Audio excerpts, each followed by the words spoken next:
विदेश में 2 अंतर्राष्ट्रीय कॉन्फ्रेंस के संयोजन किया है।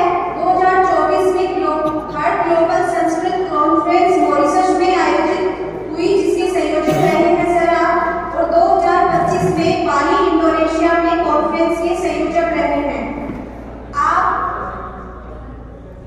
आपने 20 से अधिक पुस्तकों का संपादन किया है और 5 पुस्तकों के आप लेखक रहे हैं। आप अपनी सेवा शैक्षणिक और शोध के क्षेत्र में 2014 से दे रहे हैं। सर मैं आपको इनवाइट कर रही हूँ। आपका जो विषय है संस्कृत साहित्य में नैतिकता एवं उसका महत्व आधुनिक संदर्भ में।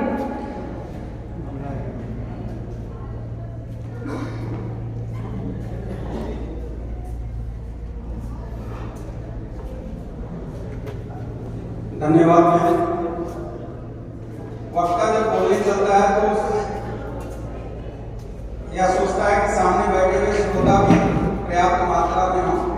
हमारे ज्यादातर जो बच्चे हैं खाना खा रहे हैं, मेरी आवाज उनकर जा रही है। जिन्होंने खा लिया हो आ जाए हॉल में।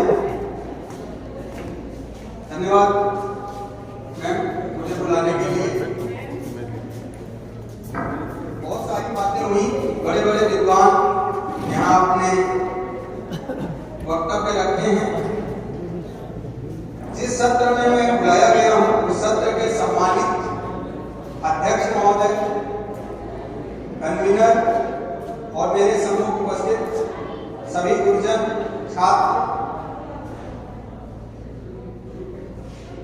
बात हो रही है नैतिकता की। मैं एक ऐसे विषय से जुड़ा हुआ हूँ जहां यदि हमारा समाज, हमारा देश थोड़ा भी ध्यान देगा, जिसे हम देववाणी कहते हैं, ऐसी वाणी में सभी समस्याओं का समाधान है। हमारे ऋषि मुनि दृष्टा थे, बहुत दूर दृष्टि रखते थे। उन्होंने देखा है हजारों साल, कई हजार साल बाद की चीजों को देखा है। जो वह तब बोल गए थे वही चीज आज हमारे सामने घटित हो रही है। संस्कृत, मैं संस्कृत विषय से हूँ। भारतीय दर्शन और संस्कृति को लेकर मैं छात्रों के बीच में, देश और समाज के बीच में जाता हूँ, पढ़ाता हूँ।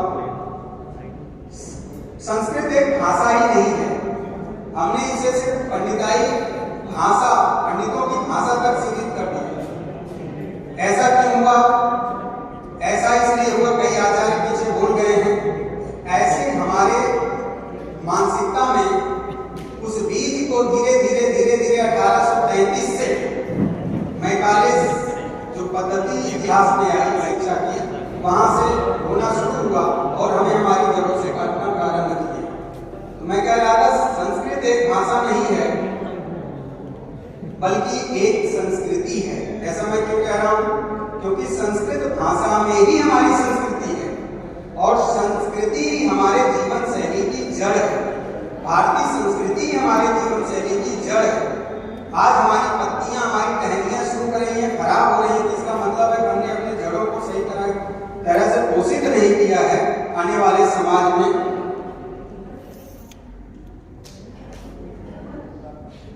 भारत की प्रतिष्ठा अगर हम देखें तो 2 बातों में नहीं है। एक हमारी संस्कृत भाषा, दूसरी हमारी संस्कृति में। और संस्कृत का ही जो मूल तत्व है वह नैतिकता है, जिसे हम इथिक्स कहते हैं।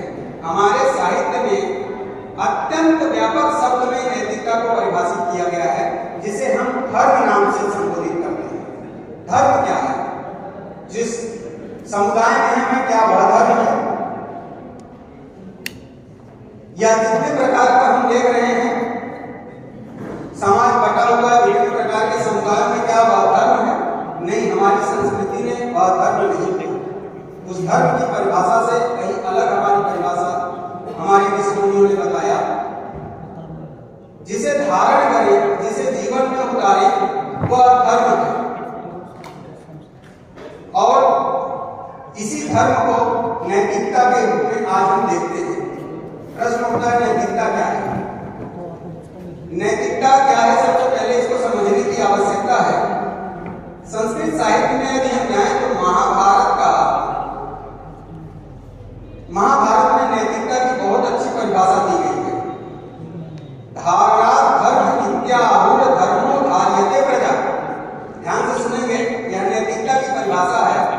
धारणात् धर्म इत्याहुर धर्मो धार्यते प्रजा यत् स्यात् धारणात् संयुक्तम स धर्म इति निश्चयः।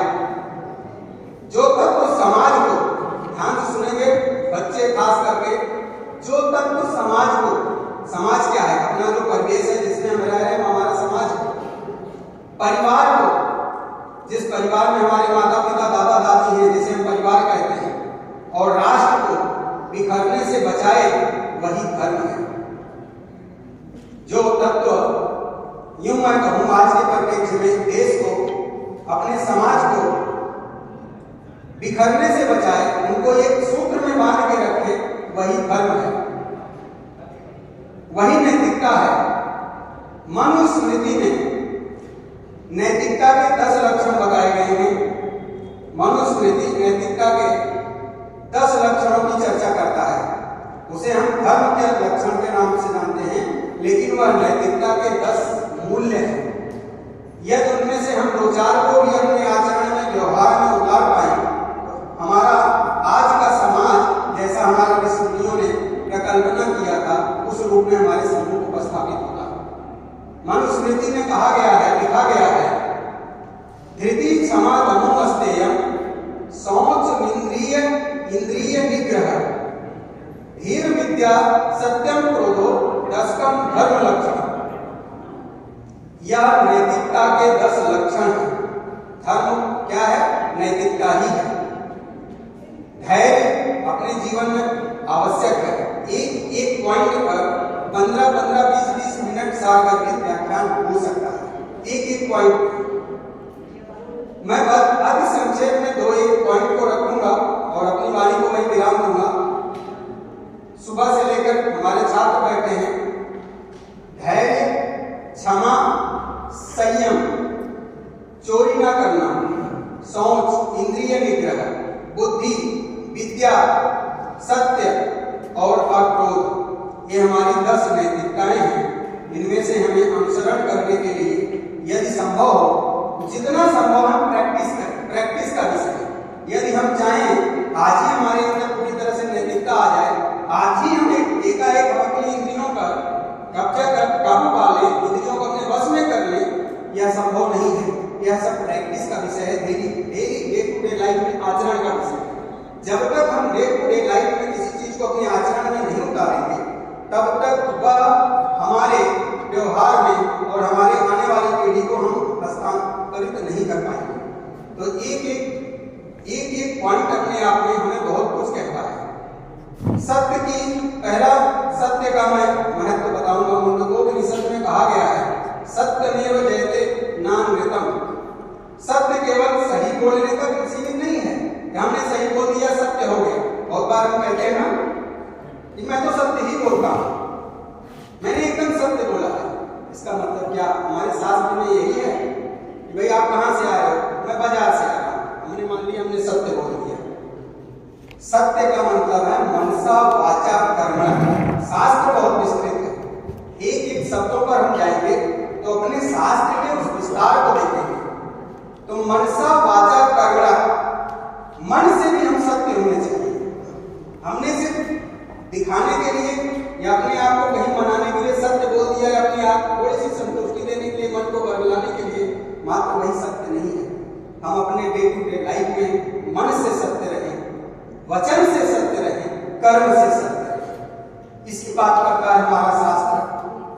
सत्य की यदि परिभाषा करें, इस दिशा में हमें देखना चाहिए। तो हम मन और वचन से सत्य रहें, कर्म करें, परोपकार और सेवा की भावना भी हमारे शास्त्र में बहुत ही महत्वपूर्ण स्थान है। मैं इस विस्तृत पे नहीं जाता हूँ, कई पन्नों का, कई पेज का है, तो मैं संक्षेप में आता हूँ। अन्य आगे की सेशन बढ़ रही है, तो मुझे लग रहा है 5 बज गए, अगला भी सत्र चलना है। मुझे मित्र मूलचंद जी के साथ शुरू भी जाना है, तो मैं उसको ध्यान में रखते हुए अपने संक्षेप में करता हूँ। मैं एक बात और बताना चाहता हूँ, हमारे जो बच्चे हैं, एक महाभारत में शांति पर्व है 59.14 अध्याय है, 14वां श्लोक है, कहा गया है और बहुत बड़ी बात है। यही कहकर मैं अपनी बात समाप्त करूंगा। ना राज्यम ना चा राजा आसी, ना राज्यम ना चा राजा आसी, ना दंडो ना चा दांडिका, धर्मेणेव प्रजा सर्वा रक्षन्ति स्म परस्परम। कितनी बड़ी बात है, कितनी बड़ी बात है। एक समय अपने इस भारत की धरती, जिसे हम अखंड भारत कह रहे हैं उस समय का, अब तो भारत टुकड़ों में हो गया, कहीं कुछ देश बन गए, टूट गया। अखंड भारत के समय का यह वचन है, जबकि भारत था तो भारत ऐसे कई गुना बड़ा था, उस समय की बात कह रहा है। क्षेत्र अधिक था उस समय, न कोई राजा राज्य था और न कोई राजा था, न दंड था न दंडाधिकारी था। कहने का अर्थ है न पुलिस व्यवस्था थी, अगर आज के परिप्रेक्ष्य में न कोई पुलिस व्यवस्था थी और न कोई न्याय व्यवस्था थी कि जज बैठेगा दंड देने के लिए न्याय करेगा। न पुलिस थी कि चोरी होगा उसको पकड़ के ले जाके थाने में बैठेगा, 24 घंटे के अंदर अदालत में पेश करना होगा। इस तरह का कोई व्यवस्था नहीं थी। ऐसा हमारा यह अखंड भारत का वह समय था।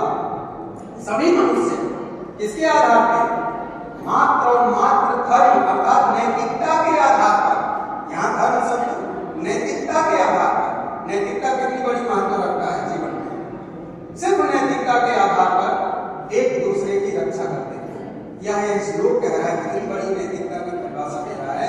यदि हमारे समाज में हर व्यक्ति नैतिक हो जाए तो शायद आज भी भारत को, क्या पूरे विश्व को इसकी जरूरत नहीं पड़ेगी, ना पुलिस की जरूरत पड़ेगी और ना ही दंड देने वाले दंडाधिकारी अर्थात जज की व्यवस्था पड़ेगी आवश्यकता। मैं बता रहा हूँ, इंडोनेशिया में एक गांव है, उस गांव के किसी घर में एक भी व्यक्ति नहीं रहेगा, दरवाजा है ही नहीं, न ताला कोई लगा के जाता है आज भी। क्यों? उसका आधार क्या आवश्यकता है। लोग गए घूमने, अचंभित हो गए, किसी के घर में ताला ही नहीं, किसी के घर में मतलब दरवाजा ही नहीं लगा, ताला की बात है, किसी के घर में दरवाजा ही नहीं लगाया और सामान खूब पड़ा, ऐसा नहीं सामान नहीं है। हमारे भारत में होगा तो 2 मिनट में गायब हो जाता है।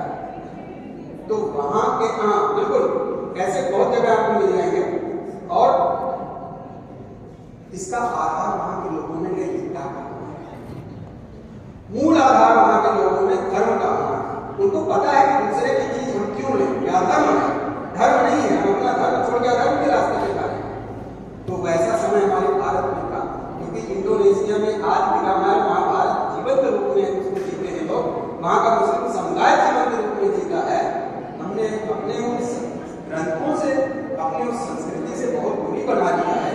और हमारे जो बच्चे हैं, मैं अपने बच्चों से कहना चाहता हूँ, छोटे छोटे अपनी यहाँ बहनें बैठी हुई हैं, बच्चियां बैठी हुई हैं, किसी भी उद्देश्य को मैं बार बार इसलिए कहता हूँ कि हर हमारा युवा पीढ़ी चाहता है कि कहीं ना कहीं सेटल हो, कोई बिजनेसमैन में बनना चाहता होगा और कोई सरकारी जॉब में जाना चाहता होगा। ये सबका तो सत्य है कि हम जितने पढ़ रहे हैं सबको सरकारी जॉब नहीं मिल सकती है, गवर्नमेंट नहीं मिल सकता है। और इसीलिए हमें अपने अंदर की जो एक्स्ट्रा क्वालिटी है उसको डेवलप करना चाहिए, अन्य टेक्निकल चीजों में भी आगे बढ़ना चाहिए। हम अपनी संस्कृति से बेटा जितने जुड़े रहोगे, अपने माँ बाप से जितना सीखोगे, उनसे भी ज्यादा, माँ बाप से भी ज्यादा अपने दादी दादा से जितना सीखोगे, या आपके समाज में जो उनसे भी ज्यादा बुजुर्ग हैं उनके पास बैठ के जितना अनुभव प्राप्त कर लोगे जीवन का, वह आपके लिए जीवन में आगे बढ़ने का बहुत काम आएगा। यदि हमारे गांव के बुजुर्ग, यदि हमारे गांव के दादा दादी या हमसे कह रहे हैं कोई बात, तो हमें यह क्या कहने इग्नोर करना चाहिए, तो स्कूल ही नहीं गए, उनका अनुभव हमसे कहीं ज्यादा है। मैं एक वर्तमान का उदाहरण बता के अपनी वाणी को विराम दूंगा। अनुभव शब्द से एलन मस्क का नाम किसने सुना है? कितने बच्चे हमारे नाम एलन मस्क का नाम सुने? कितने लोगों ने सुना है? आज दुनिया का सबसे रिच आदमी, मैं पढ़ता हूँ बड़े लोगों के जो सक्सेसफुल हैं, जो दिन रात मेहनत करते हैं, उनको पढ़ता हूँ, समझने की कोशिश करता हूँ।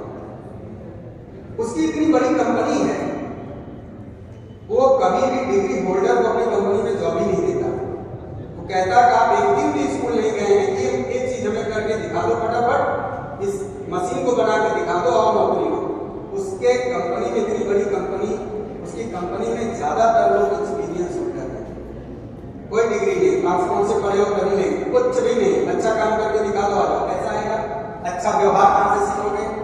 ऐसा काम कहाँ से सीखोगे?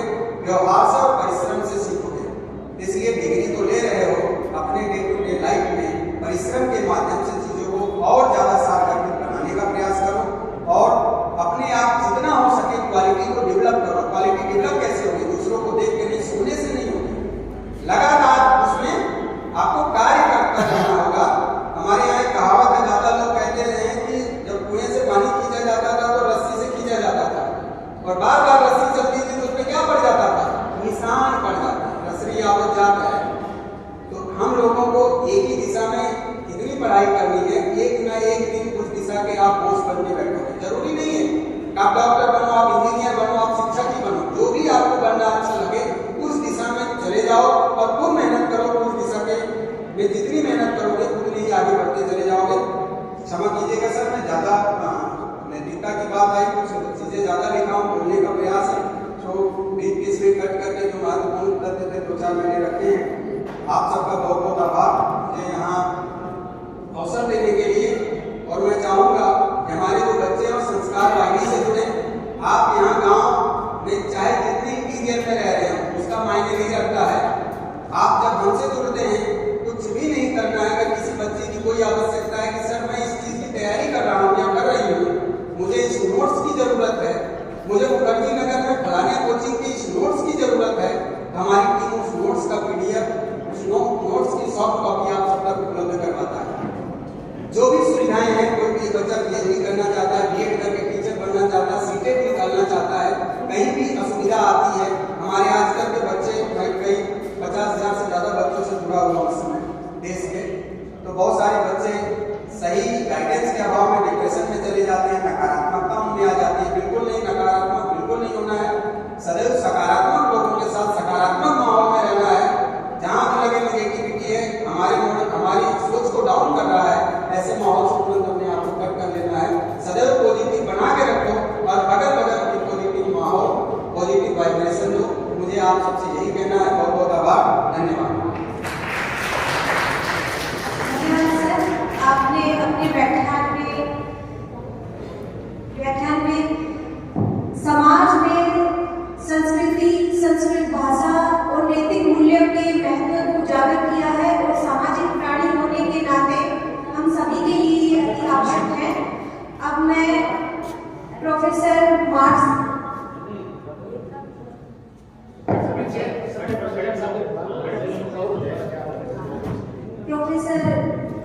वीरेंद्र सिंह मार्च सर और KC सोनी सर को आमंत्रित करती हूँ।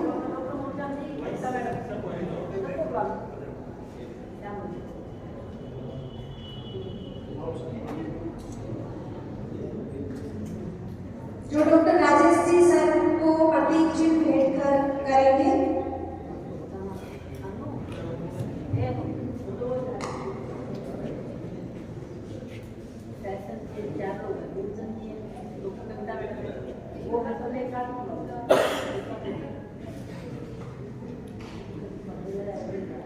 मैं मूलचंद जी सर और कविता शर्मा मैम को इनवाइट करती हूँ मंच पर।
दो दिवसीय अंतर्राष्ट्रीय सेमिनार का तीसरा जो ये सत्र है वो विधिवत रूप से प्रारंभ होने जा रहा है।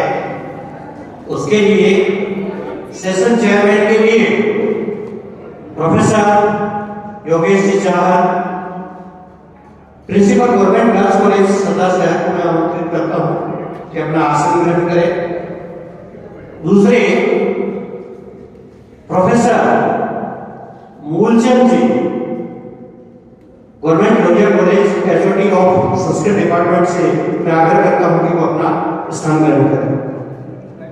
मैं इनके स्वागत के लिए डॉक्टर योगेश जी चाहर के स्वागत और माल्यार्पण के लिए मेरा आग्रह रहेगा दीपेंद्र जी सोलंकी, श्रीमान दीपेंद्र जी सोलंकी से मेरा आग्रह रहेगा कि उनका माल्यार्पण कर स्वागत करें। दोनों ही हमारे अपने ही हैं, अपने ही क्षेत्र के हैं। मेरा आग्रह रहेगा माल्यार्पण कर स्वागत करें।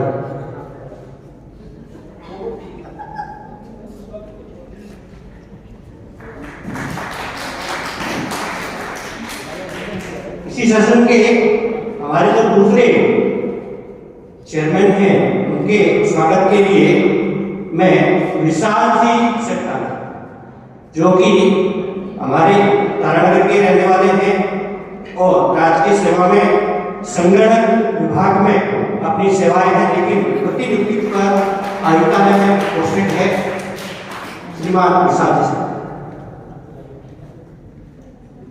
आज के इस तीसरे सत्र के जो चेयरमैन है श्रीमान योगेश जी चाहर, यह रसायन शास्त्र से विद्या वाचस्पति की उपाधि धारण करने के पश्चात विगत लंबे कालखंड से एसपीडी कॉलेज सरदार शहर और उसके बाद में अभी गवर्नमेंट कॉलेज सरदार शहर में अपनी सेवाएं दे रही है। बहुआयामी प्रतिभा के धनी और विधायक अपना व्यक्तित्व रखने वाले परिचय को बहुत ही संक्षिप्त में देना नामुमकिन है, समय की अपनी गरिमा है। इसलिए मैं माफी चाहता हूं कि इस क्षेत्र के स्वनाम धन्य योगेश जी चाहर राष्ट्रीय अंतर्राष्ट्रीय जहां जहां रसायन की विभाग की, उसके अलावा मल्टी डिसिप्लिनरी जहां भी कोई इस प्रकार की सेमिनार रही है वहां न केवल इस क्षेत्र का बल्कि राजस्थान का प्रतिनिधित्व करता है। अब श्रीमान मूलचंद जी जो कि लोहिया कॉलेज में एचओडी संस्कृत के हैं, देववाणी विभाग जो समस्त भाषाओं की जननी है, उनका भी अपना व्यक्तित्व इतना विराट है कि संक्षिप्त कुछ शब्दों में नहीं दिया जा सकता है, क्योंकि अपना ये सत्र बहुत ही लेट हो चुका है। इसलिए मैं माफी चाहता हूं कि इनका जो विधायक परिचय है कुछ शब्दों में नहीं दे पा रहा। आगे के इस तृतीय जो टेक्निकल सत्र है उसके संयोजन के लिए मैं डॉक्टर कमल कुमार को आग्रह करता हूं। डॉक्टर कमल कुमार।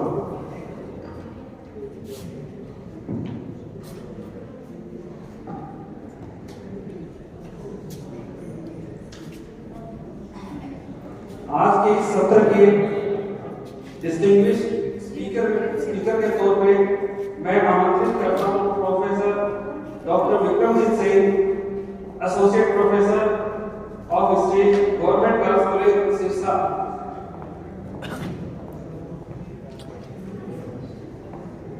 डॉक्टर विक्रमजीत सिंह पिछले 21 वर्षों से समृद्ध शिक्षण का अनुभव प्राप्त कर बच्चों का मार्गदर्शन कर रहे हैं और शैक्षणिक दायित्वों के साथ साथ आपने प्रशासनिक क्षेत्र में भी महत्वपूर्ण भूमिका का योगदान दिया है।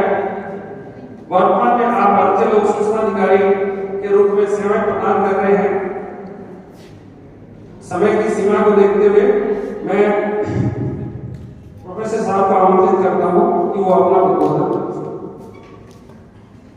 Honorable Dr. Satyavati ji, Principal of this college, all dignitaries, students, today we all are gathered here to discuss about the decline of moral values and cybercrime.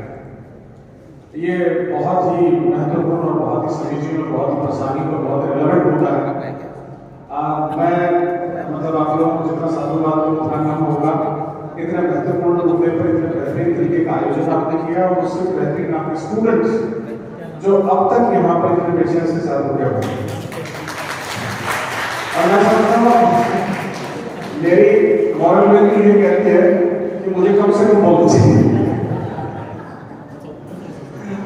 दो बात मैं आपसे कहना चाहूंगा। पहले तो ये कि जो हमारी मॉरल वैल्यू, जो हमारे नैतिक मूल्य हैं, उनके ऊपर मैं आपसे एक बात कहना चाहूंगा, सिर्फ साधारण सी बात कहना चाहूंगा कि मॉरल वैल्यूज के ऊपर मुझे एक शेर याद आता है भगत सिंह, शहीद आजम भगत सिंह ने एक शेर लिखा था, वो मैं आपसे साझा करता हूँ कि हवा में रहेगी मेरे ख्याल की बिजली, हवा में रहेगी मेरे ख्याल की बिजली, ये मुश्किलात है फानी रहने लगे। यानी विचार, आइडियोलॉजी, सिद्धांत, थॉट कभी नहीं मरते। हमारे सनातन मूल्य ना कभी समाप्त हुए हैं ना कभी समाप्त होंगे। ये दूसरी बात है कि हम उनका स्मरण नहीं कर पा रहे, हम उनको याद नहीं कर पा रहे, हम उनका पुनरावलोकन नहीं कर पा रहे। अगर हम अपने सनातन मूल्यों को जो वेद से लेकर विवेकानंद ने हमें सिखाए हैं, उन मूल्यों का स्मरण कर लें तो बहुत। साइबर क्राइम का एक बड़ा रूप है। क्राइम क्या है? सिंपल सी डेफिनेशन क्राइम की ये है कि किसी व्यक्ति और समाज को उसके जेन्युइन राइट से वंचित कर देना, उसे छीन लेना क्राइम है। और डिजिटल क्राइम साइबर क्राइम है। लेकिन ये जन्मता कहां से है? इसकी जड़ें कहां है? इसकी जड़ें सिर्फ और सिर्फ आपके थॉट में, आपके विचार में, आपके नैतिक मूल्य में। अगर आपके नैतिक मूल्य ठीक हो गए तो सब कुछ ठीक हो गया। और हमें तो कहीं और नहीं देखना, हमें तो सीधा सीधा अपने पुरातन साहित्य की ओर देखना है। हमारे उपनिषदों में बृहदारण्यक उपनिषद, यहाँ संस्कृत के विदुषी मैडम बैठे हैं सामने, उन्होंने उपनिषद बृहदारण्यक उपनिषद के एक प्रगट वाक्य है, असतो मां सद्गमय तमसो मां ज्योतिर्गमय। जिनके पास इतनी जबरदस्त वैल्यूज हो वो लोग इन चीजों को देखने की ओर कहाँ क्यों जाएंगे? अगर हम एक बार थोड़ा सा अपने पुरातन का स्मरण कर लें, महाभारत का एक प्रसंग आपको सुनाता हूँ। मेरे ख्याल में साइबर क्राइम की शुरुआत महाभारत से हुई है, जहाँ पर कौरवों ने पांडवों से करार छीन लिया था। वो एक तरह का साइबर क्राइम था। उस साइबर क्राइम की शुरुआत वहां से होती है जब अर्जुन ने भगवान कृष्ण से प्रश्न पूछे कि सही क्या है माधव। अर्जुन ने जो प्रश्न पूछे वो संपूर्ण मानवता के प्रश्न थे, अर्जुन के नहीं थे। और माधव ने जो उत्तर दिए वो भी प्रकृति के उत्तर थे, भगवान कृष्ण के उत्तर नहीं, संपूर्ण प्रकृति के उत्तर थे। उन्होंने कहा था कि स्वधर्म का पालन करना, और स्वधर्म क्या है? सद्गुण। स्वधर्म क्या है? हमारे वीरता, हमारी धीरता, हमारा दया, हमारा दान, हमारा सत्य, हमारा सोच, हमारा थॉट जो हमारे पुरातन मूल्यों में चला रहा है। महाभारत का एक प्रसंग मुझे याद आता है, इस कमेंट में मैं इसको कमेंट करूंगा।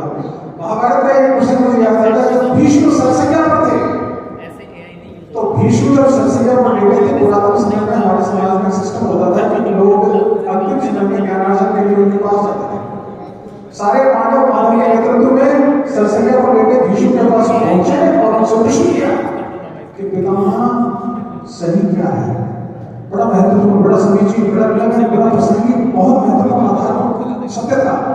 उन्होंने पूछा कि पितामह सत्य क्या है, तो पितामह ने उत्तर दिया, जो सबके लिए सही है, व्यक्तिगत सही नहीं होता है, व्यक्तिगत तो स्वार्थ होता है, जो सबके लिए सही है वही सही है, वही सत्य है। बहुत महत्वपूर्ण और बहुत प्रासंगिक बात उन्होंने कही थी। हमारी इस परंपरा में बहुत सारे ऐसे एग्जाम्पल्स आपको मिलेंगे। महात्मा बुद्ध ज्ञान परंपरा में महात्मा बुद्ध से पूछा गया कि दुख का कारण क्या है, बुद्ध ने कहा दुख का कारण इच्छा है। अगर आज की तारीख में इच्छा को त्याग दें तो शायद साइबर क्राइम ना हो। महावीर स्वामी ने तो त्याग पर इतना बल दिया है, हमारे राष्ट्रपिता महात्मा गांधी ने सत्य और अहिंसा पर इतना बल दिया है। महात्मा गांधी को जब हम स्टडी टाइम में पढ़ते थे दरअसल यूनिवर्सिटी में, तो मुझे याद है कि उनके सत्य के प्रयोग अपने आप किसी बच्चों के में पढ़े थे और उन्होंने सत्य के प्रयोग में सत्य को डिफाइन किया। महात्मा गांधी से पूछा गया सही क्या है, सत्य क्या है, उन्होंने कहा कि जो स्टिल नेत्रों से दिखाई दे, यानी मैं आपकी जगह होकर जो महसूस करूं वही सत्य है। कितने महान प्रेरणा से हम लोग आ रहे हैं, कितनी ग्रेट हमारी विरासत रही है। अब तो बहुत ज्यादा समय वाकई हो गया है। कभी दुष्यंत की दो लाइनें हैं जिनके साथ मैं सुनाना चाहूंगा। हो चुकी है पीर पर्वत सी पिघलनी चाहिए, हो चुकी है पीर पर्वत सी पिघलनी चाहिए, इस तरह से हम कोई गंगा निकलनी चाहिए। और बात करते करते मुझे बात करते करते हो चुकी है देर बहुत, अब कोई नई सुबह निकलनी चाहिए। बहुत धन्यवाद।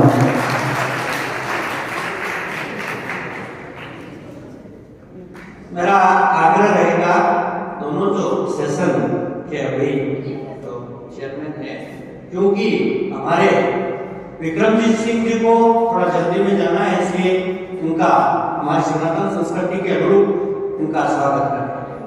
मूलचंद जी और योगेश शाह से मेरा आग्रह है कि वो मंच पर बुलाए। इन्होंने निश्चित रूप से मृत्यु शैया पर पितामह भीष्म या जब रावण मृत्यु शैया पर होता है उस समय के कालखंड को ताजा करके हमारे को आग्रह किया है कि अनैतिक आचरण नहीं करें।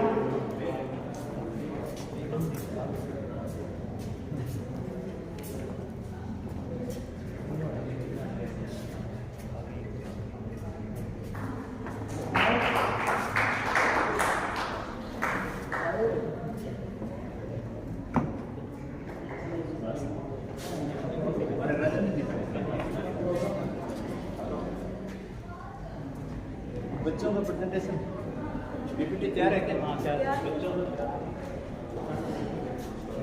बच्चों की फोटो लेनी है। हाँ ये ध्यान है अपने अपने अब मैं ओरल प्रेजेंटेशन के लिए सबसे पहले आमंत्रित करता हूँ Vishal Kumar Satnani ji, assistant professor computer science MLB government college नौखा।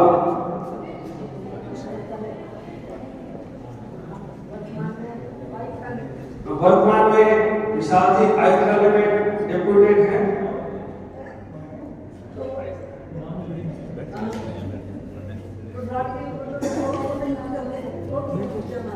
धन्यवाद कमल जी।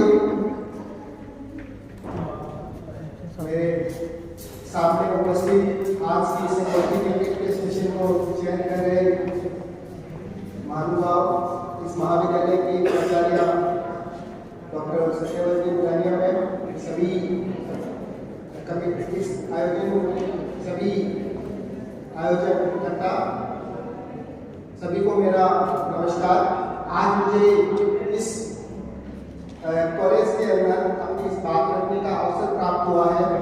इस मंच से बहुत सारी बातें हो चुकी हैं, बहुत सारे साइबर क्राइम के बारे में आपने सुना, बहुत सारे आपने ये सुना कि कैसे साइबर क्राइम होता है, किस प्रकार से हमारे नैतिक मूल्यों का पतन हो रहा है, उसकी वजह से ये साइबर क्राइम हो रहे हैं। तो मैं चूंकि कंप्यूटर साइंस का विद्यार्थी हूँ, तो इसका जो एक तकनीकी पक्ष है वो कुछ आपके सामने रखने की कोशिश करूँगा। आज के इस संगोष्ठी के लिए मेरा जो टॉपिक है वो है ethical education a key tool to handle digital financial frauds in India. तो ये कुछ आज की टॉपिक है, जो आज का प्रेजेंटेशन है उसके कुछ की highlights, cyber frauds, snapshot, ethical education क्या है, कैसे ये इंडिया के अंदर क्रूशियल है, इसके की कंपोनेंट्स कौन से हैं, digital type of digital cyber fraud कौन से हो सकते हैं, और गवर्नमेंट ऑफ इंडिया के इनिशिएटिव क्या क्या है। तो सबसे पहले हम बात करते हैं, एक आपको यहाँ पे एक स्क्रीनशॉट दिखा रहा हूँ जिसमें दिखाया गया है कि 2024 के अंदर किस टाइप का, किस लेवल का फ्रॉड, साइबर फ्रॉड यहाँ पे हुआ और किस टाइप के जो फाइनेंशियल नुकसान आप देख सकते हैं। 22,845 करोड़ रुपए का जो आपके साइबर फ्रॉड इंडिया के अंदर 2024 में हुआ, और जिसमें से कितने नंबर ऑफ जो फ्रॉड्स हैं 36.37 लाख, और फ्रॉड अटेम्प्ट्स जो इसमें कुछ जो रिकवर किए जा सके वो सिर्फ 5,489 करोड़, और कितने यहाँ पे सिम कार्ड्स को ब्लॉक किया गया और IMEI नंबर को ब्लॉक किया गया।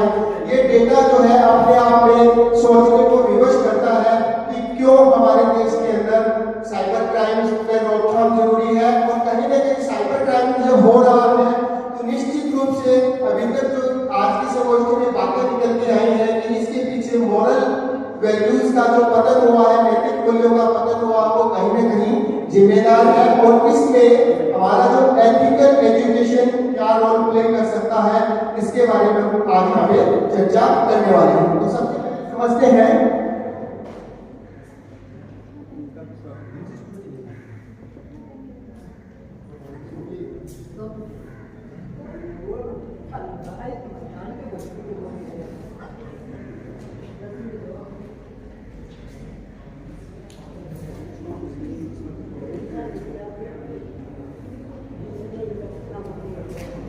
तो सबसे पहले बात करते हैं कि जैसे इंडिया के अंदर डिजिटाइजेशन की शुरुआत हुई और आज हर आदमी के पास में इंटरनेट को एक्सेस करने की सुविधा है, लेकिन इंटरनेट को वो सही तरीके से यूज कर पा रहा है या नहीं, ये सोचने का विषय है।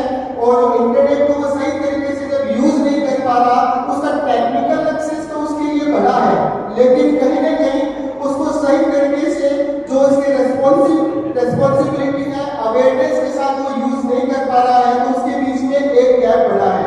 तो कहीं ना कहीं जो हमारा एथिकल एजुकेशन है, साइबर क्राइम के सेंस में, इसके कॉन्टेक्स्ट में हम कहें तो एथिकल एजुकेशन का मेन पर्पस है कि हम जो हमारे जो भी यूजर्स हैं, इसके जो वल्नरेबल यूजर्स हैं, जो साइबर क्राइम के लिए ज्यादा प्रोन है, जिनके लिए साइबर फ्रॉड जिनके लिए ज्यादा हो सकता है, जैसे कि कोई न्यू यूजर्स हैं जो कि आपके पेमेंट सिस्टम को यूज कर रहे हैं, या फिर कोई हमारे क्या कहेंगे जो सीनियर सिटीजन्स ज्यादातर आजकल जो विक्टिमाइज हो रहे हैं, वैसे कुछ यूजर्स हैं, तो उनको कैसे डिजिटली रिस्पॉन्सिबल यूजर बनाए, कैसे उनके अंदर जागरूकता लेके आए कि वो सही तरीके से, कैसे हम बच्चों के अंदर जागरूकता लेके आए कि वो साइबर क्राइम को रोकने में हमारी उनके बीच साइबर अवेयरनेस लेके आए, ताकि साइबर क्राइम्स को रोका जा सके।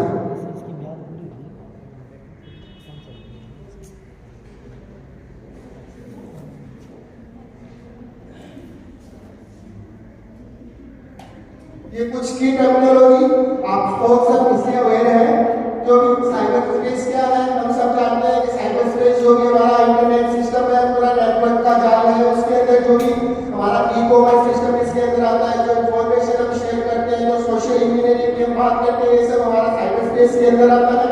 और साइबर क्राइम बेसिकली नेटवर्क और कंप्यूटर्स का, या फिर जो भी ऐसी डिवाइस जिससे हमारा डेटा ऑनलाइन ट्रांसफर किया जा सकता है, उसका यूज करके जो भी फ्रॉड्स होते हैं उनसे, या जो भी क्राइम किए जाते हैं, उनको हम साइबर क्राइम की कैटेगरी में रखते हैं। वल्नरेबल यूजर, इनकी बात हम ऑलरेडी कर चुके हैं, क्योंकि वल्नरेबल यूजर जो कि जैसे आपका जो बच्चे इंटरनेट को यूज कर रहे हैं, या फिर यूपीआई पेमेंट्स को हम यूज कर रहे हैं, और यूपीआई पेमेंट को प्रॉपर रिस्पॉन्सिबिलिटी के साथ, प्रॉपर क्या उसके यूज होने चाहिए, क्या ड्रॉन होने चाहिए, उनको जाने बिना अगर हम यूज कर रहे हैं तो वो वल्नरेबल यूजर है। और डिजिटल सेफ्टी अवेयरनेस तो ये हम लोग इन सब से अवेयर है। अब ये जो हमारा एथिकल एजुकेशन इंडिया के लिए क्रूशियल क्यों है, क्योंकि बेसिकली जब भी कोई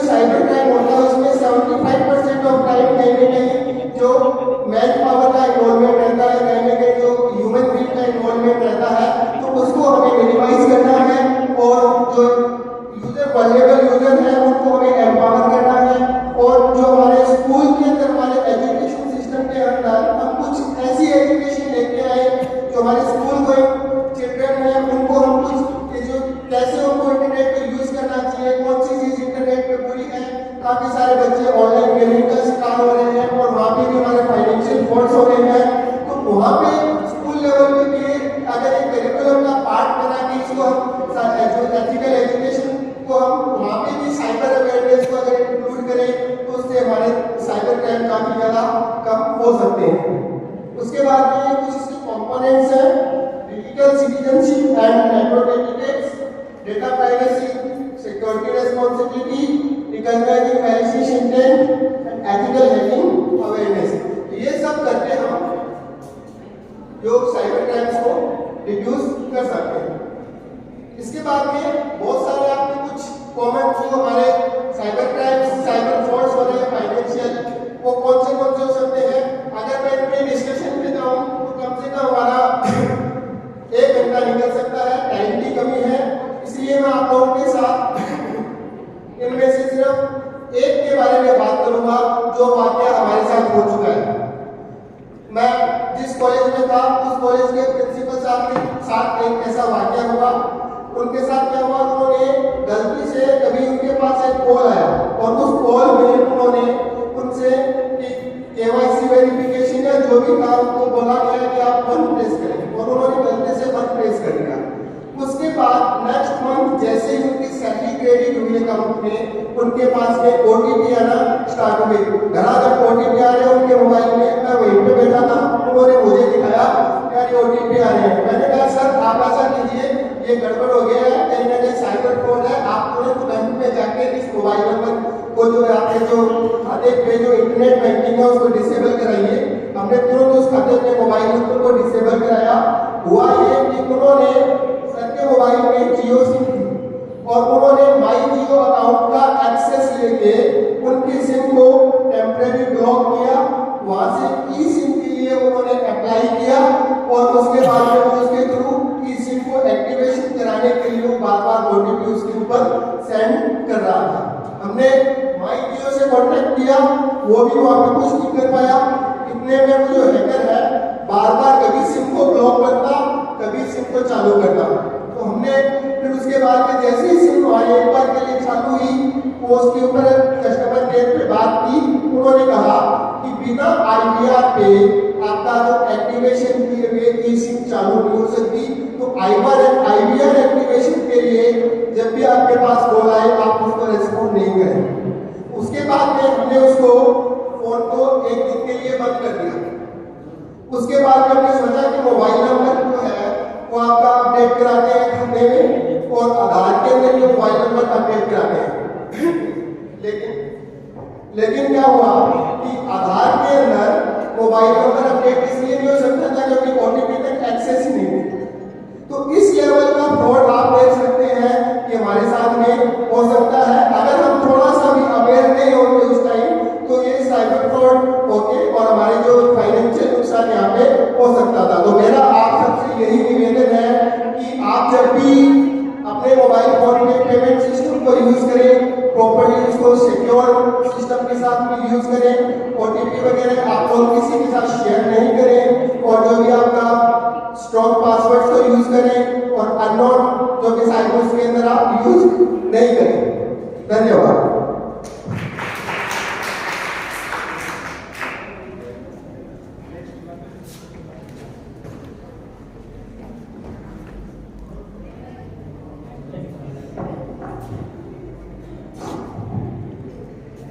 सभी से विनम्र निवेदन है, समय बहुत हो गया है, आप संक्षेप में 2 से 3 मिनट में अपना सारांश बताएं और पेपर आपका पढ़ा हुआ मान लिया जाएगा। प्लीज 2 से 3 मिनट बार नहीं करना। डिस्कस रूम में गए 5:30 हो गए, सब अंधेरा हो जाएगा। प्लीज अगला नाम बोलें। नेक्स्ट पार्टिसिपेंट्स है doctor Malka Jagir, assistant professor sociology, SPD government college Sudhar. उसके बाद नेक्स्ट रेडी है doctor Siddhi Gupta, assistant professor botany.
both individuals and society.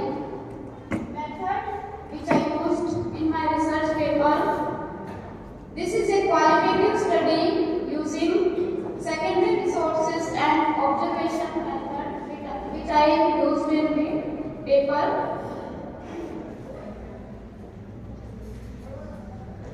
Here are some theories which I used in my research paper. Karl Marx theory of alienation, Max Weber's theory of rationalization, Emile Durkheim's theory of social solidarity. These social thinkers said that human connections are more important, otherwise machines make us less emotional and increase social isolation and alienation, and society may collapse. So technology finally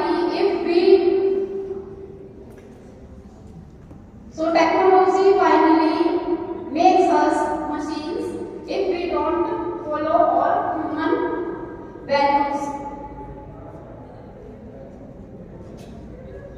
Here is the comparative analysis. One side human values based society and other side is rationalized system. Human value based society focused on empathy, where rationalization system replace empathy with efficiency. Morality replaced with profit, relationships replaced with productivity, freedom replaced with controls and rules, quality of life replaced by miserable output. I want to give you an example like food delivery apps. Food delivery apps में जो अपन अगर comparison करें value based human value based society and rational society या technical society, food delivery app का हम एक छोटा सा एग्जांपल लेते हैं कि अपन सिर्फ एम्पैथी, एक बंदा जो डिलीवर करने आ रहा है फूड को, यदि हम एम्पैथी रखते हैं तो हम उसको अपने आप को उसकी जगह रखेंगे और हम एनालाइज करेंगे कि 10 मिनट में पहुंच पाएगा या नहीं पहुंच पाएगा।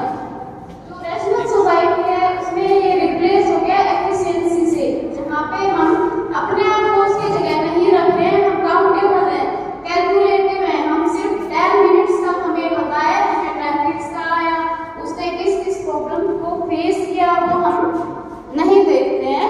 तो इसी तरीके से सारे जो मोरालिटी है वो प्रॉफिट से रिप्लेस हो रही है, रिलेशनशिप्स है वो प्रोडक्टिविटी से रिप्लेस हो रहे हैं। टाइम इन्होंने काफी कम दिया है। ये ह्यूमन वैल्यूज हैं। My paper focused on empathy and emotional connections, more focused on emotional connections.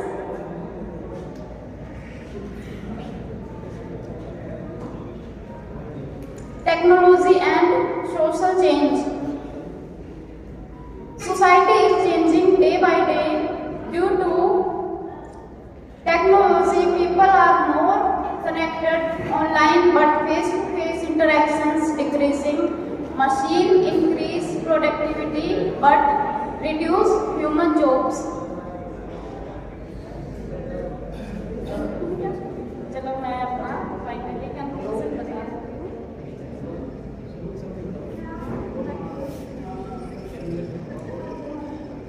If society moves forward with technology but leaves human values behind, we may advance in machines but fall in humanity and human values. This research paper reminds us that both must grow together, not against each other. We must ensure technology support human values, not replace them. Thank you.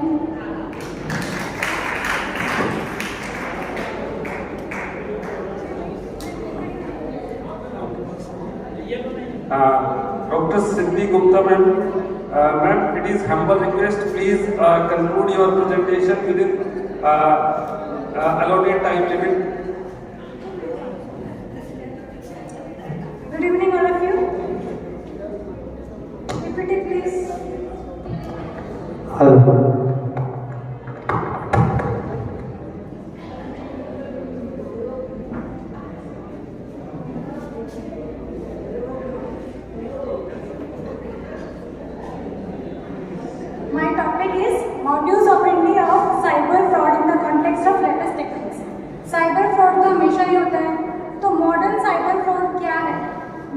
M है वो modern cyber fraud क्या है इसको बताना, कौन सी technology use हुई है और हम उसको प्रिवेंट क्यों नहीं कर पा रहे हैं।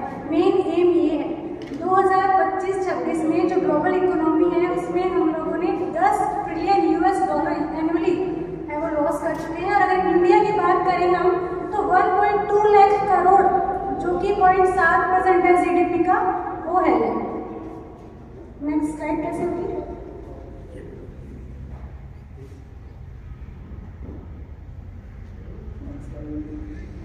ये मेरी गलती नहीं है, इसके अंदर स्लाइड्स में इसमें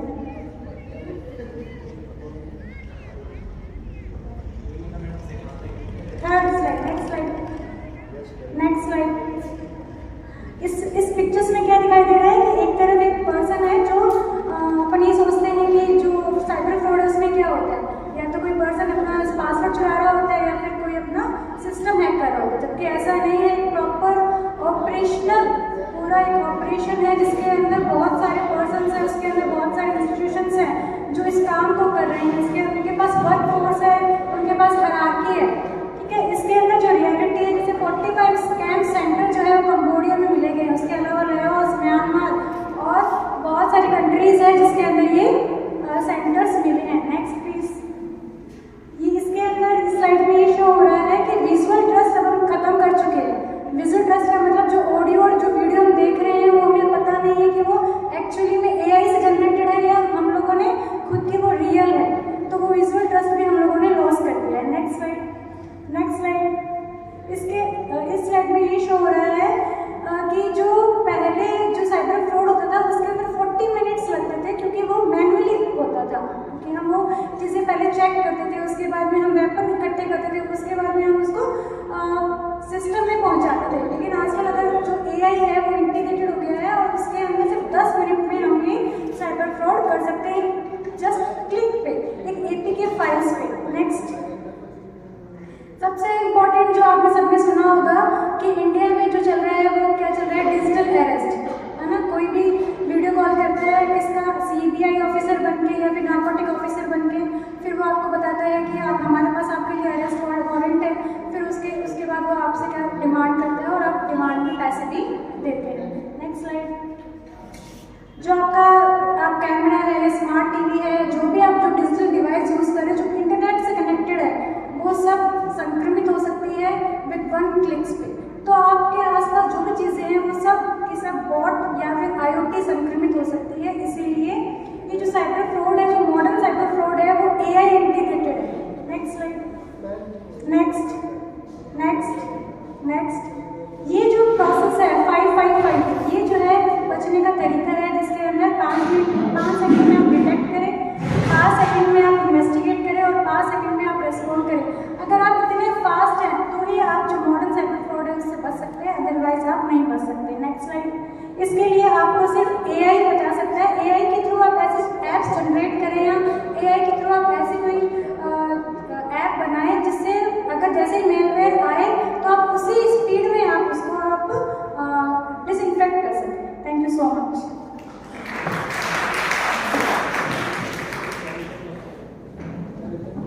Thank you, ma'am. Next, Anita. Next participant, Anita के बाद Mohammad Farooq. Be ready.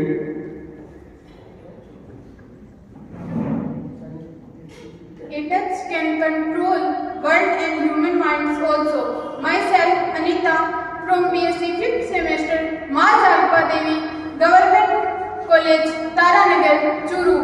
In two-day conference, my topic is erosion of ethics and humanity in digital era and their relations with rising cyber crimes.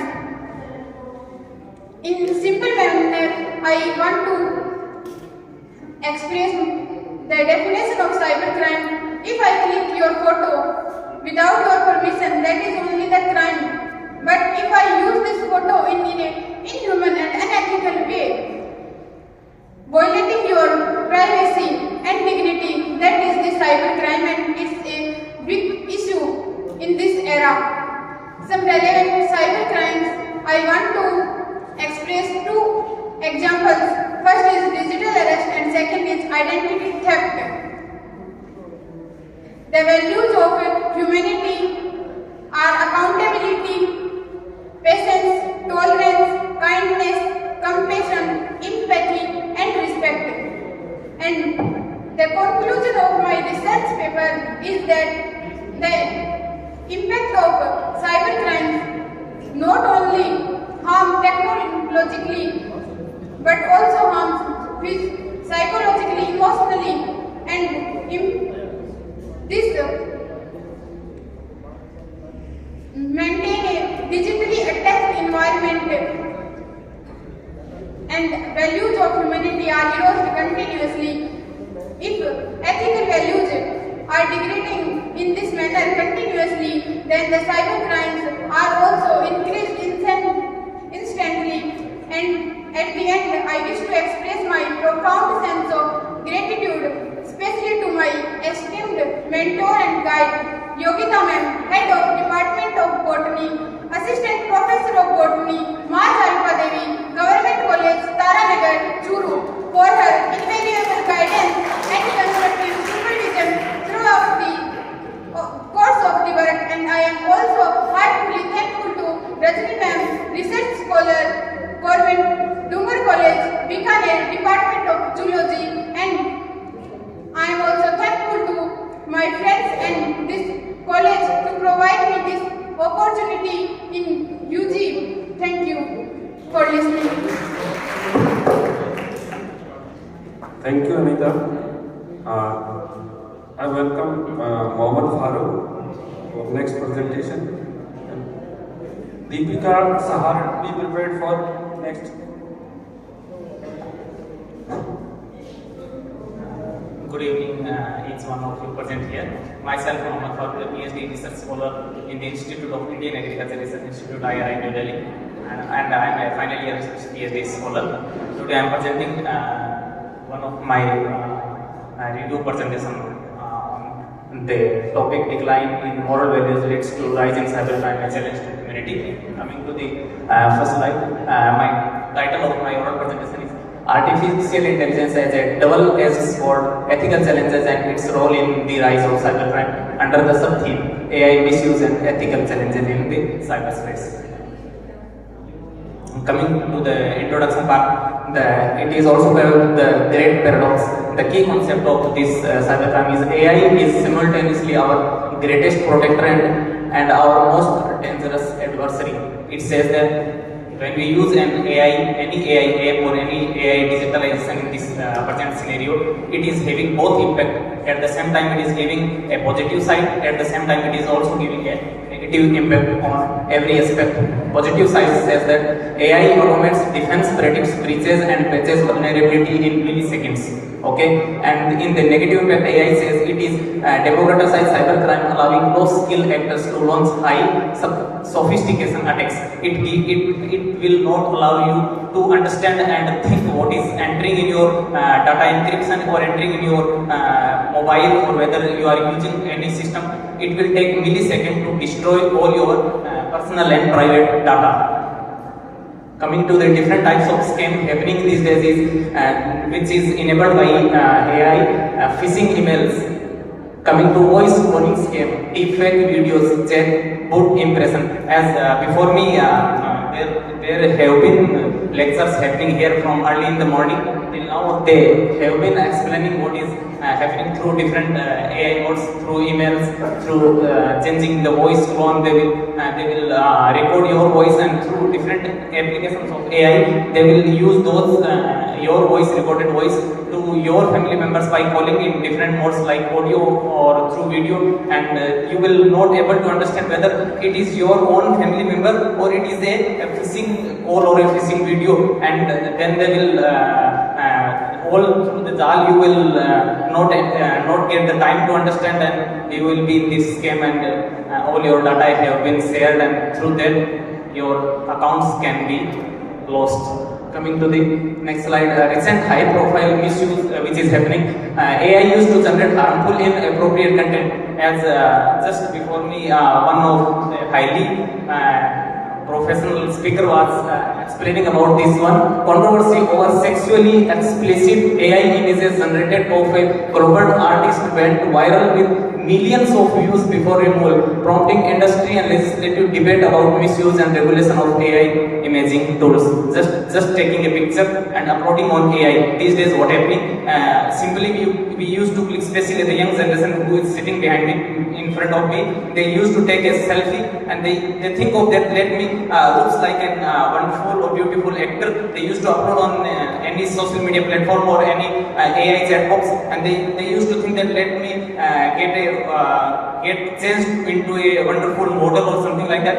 They just post that picture, and that picture later on used for just by the face will be yours, and then you can be later on misused with these sexually explicit AI images.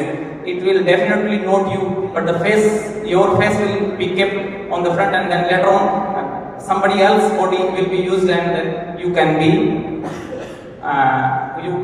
in this trap. So before using any AI chat bot or anything, you should be aware of sharing the personal data. Coming to the, I will combine this lecture can take more than 1 hour. I will try to complete within 2 minutes, sir. Coming to the, I will not say. I will just explain 2 case studies which happened recently, sir. Just 2 minutes. One case study that is happened in Arup Engineering Fraud in recent years, 2024 between 2025. The attack was a finance worker was united to a video call with the CFO, several colleagues. The twist happened that every participant on the screen except the victim was a live AI generated defect. Just now I had a talk that was not the real one, but somebody else has posted the picture. The AI itself used that picture and create a video with the high profile company. Result was the worker transferred $25.6 million to the scammer. So, and at the end they found that seeing is no longer believing in the age of AI. If you see, that cannot be true always.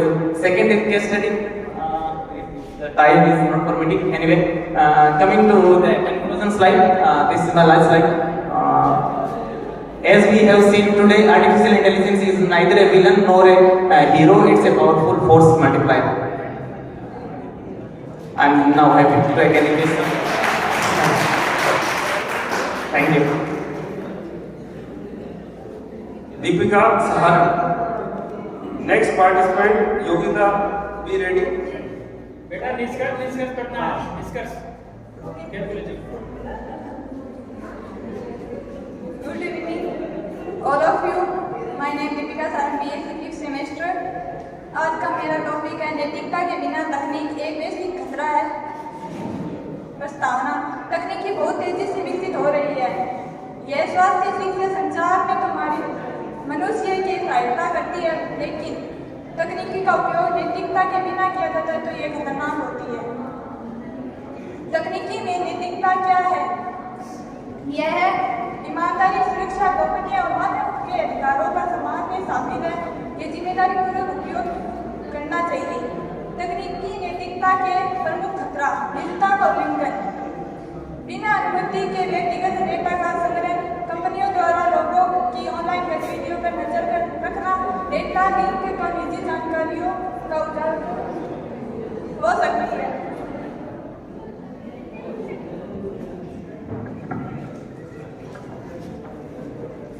वैश्विक प्रभाव, सभी देशों को प्रभावित करता है, तो चाहे वे अमीर हो या गरीब, लोगों और राष्ट्रों के बीच असमानता बढ़ती जा रही है। वास्तविक दुनिया का उदाहरण है बड़ी तकनीकी कंपनियों द्वारा डेटा का दुरुपयोग, अस्पतालों और सरकारों पर साइबर हमले हो रहे हैं। नैतिकता की अनदेखी क्यों हो रही है? वैश्विक कानून और नियमों का अभाव के कारण देशों और कंपनियों के बीच प्रतिस्पर्धा हो रही है। समाधान और रोकथाम, मजबूत नैतिक नियम और कानून बनाए। निष्कर्ष, तकनीकी शक्तिशाली और उपयोगी है, नैतिकता के बिना ये गंभीर वैश्विक खतरा बन जाती है। Thank you.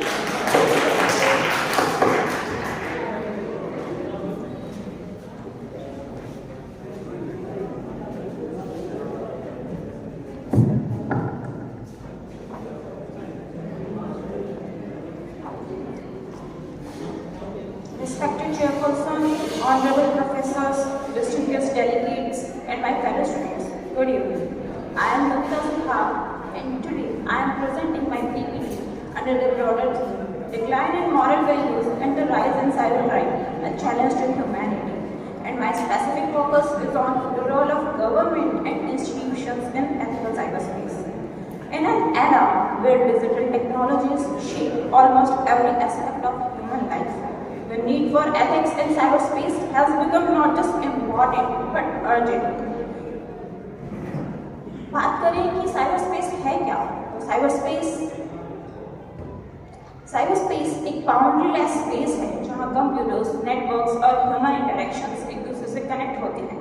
इसने कम्युनिकेशन, गवर्नेंस, एजुकेशन और बिजनेस सब कुछ ट्रांसफॉर्म करके रख दिया है।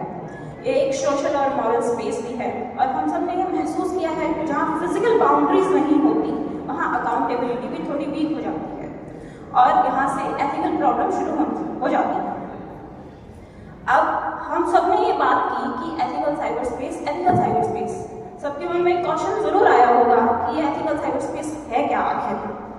तो एथिकल साइबरस्पेस की अगर बात करें तो ethical cyberspace includes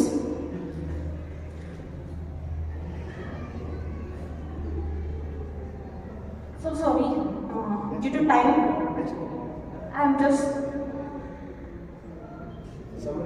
if we talk about the role of governments in the ethical cyberspace, ethical dimensions और उनकी प्रॉब्लम्स की चर्चा के बाद में अगर हम देखें कि गवर्नमेंट का इन प्रॉब्लम्स की तरफ क्या ओरिएंटेशन रहा है, तो साइबर स्पेस को एथिकल बनाने में गवर्नमेंट्स का रोल सबसे इम्पॉर्टेंट रहा है, जैसे कि strong cyber laws, protection policies बनाना जैसे IT Act 2000, NDPDP Act 2013, cyber crimes के अगेंस्ट इफेक्टिव एनफोर्समेंट करना एंड सिक्योरिटी और इंडिविजुअल राइट्स के बीच बैलेंस करना।